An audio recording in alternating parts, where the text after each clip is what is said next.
പേര് ഇത് ചെക്ക് ചെയ്താണ് ഭക്ഷണം വാങ്ങിക്കുന്നത്. ഇതെന്തൊക്കെയാണ്, നമ്മൾ എന്തെല്ലാം കാര്യങ്ങളാണ് ഇതിൽ ശ്രദ്ധിക്കേണ്ടത് എന്നാണ് ഇന്ന് നമ്മൾ സംസാരിക്കാനായിട്ട് പോകുന്നത്. ആദ്യം തന്നെ ഈ ഒരു ന്യൂട്രീഷൻ ലേബൽ ഇന്ത്യയിലാണെങ്കിൽ FSSAI ആണ് അപ്രൂവ് ചെയ്യുന്നത്, US ആണെങ്കിൽ FDA-യും. അടുത്ത ആളാണ് ഫൈബർ എന്ന് പറയുന്നത്. നമ്മൾ എപ്പോഴും കാണുന്ന ഒരു കാര്യമാണ് ഹൈ ഇൻ ഡയറ്ററി ഫൈബർ എന്ന് പറഞ്ഞിട്ട് ഫൈബറിന്റെ ബിസ്ക്കറ്റ്സ് ഒക്കെ ഉണ്ടാവും അല്ലെ. അതെല്ലാം തന്നെ 3 ഗ്രാമിൽ കൂടുതലായിരിക്കണം ഫൈബറിന്റെ അളവ്. കാരണം നാരടങ്ങിയ ഭക്ഷണം നമ്മുടെ ദഹന പ്രക്രിയയ്ക്കും വെയിറ്റ് ലോസിനും നമ്മുടെ ഷുഗർ ലെവൽ മെയിൻറ്റെയിൻ ചെയ്യാനും ഒക്കെ നമ്മളെ സഹായിക്കുന്ന ആളാണ്. സോ നാരിന്റെ അളവ് 3 ഗ്രാമിൽ കൂടുതലാണോ എന്നുള്ളതും നമ്മൾ ഈ ന്യൂട്രീഷൻ ലെവലിൽ ശ്രദ്ധിക്കേണ്ടതായിട്ടുണ്ട്. ശ്രദ്ധിച്ച് ഫോളോ ചെയ്യുകയാണെങ്കിൽ നമ്മുടെ ശരീരത്തിനും നമ്മുടെ കുടുംബത്തിലെ എല്ലാവരുടെ ആരോഗ്യത്തിനെയും അത് സഹായിക്കും. ഇനി പല കമ്പനീസും ക്ലെയിം ചെയ്യുന്ന ഒരു കാര്യം കൂടി ഒന്ന് പറയാം. ലോ ഫാറ്റ് എന്നുകൊണ്ട് അവർ ഉദ്ദേശിക്കുന്നത് 100 ഗ്രാമിൽ 3 ഗ്രാമിൽ താഴെയേ കൊഴുപ്പുള്ളൂ.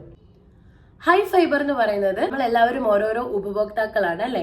നമ്മൾ എല്ലാവരും കുറച്ച് സ്മാർട്ടായിട്ട് ചിന്തിക്കാം. നമുക്ക് നമ്മുടെ ആരോഗ്യത്തിനെ സംരക്ഷിക്കുന്ന തരത്തിലുള്ള പ്രോഡക്ട്സ് നമുക്ക് നമ്മുടെ കയ്യിലുള്ള കാശ് മുടക്കിയിട്ട് വാങ്ങാനായിട്ട് ശ്രമിക്കാം. നമ്മളിലേക്കും മറ്റുള്ളവരിലേക്കും ഈ ഒരു ഇൻഫർമേഷൻ പാസ് ചെയ്യാം.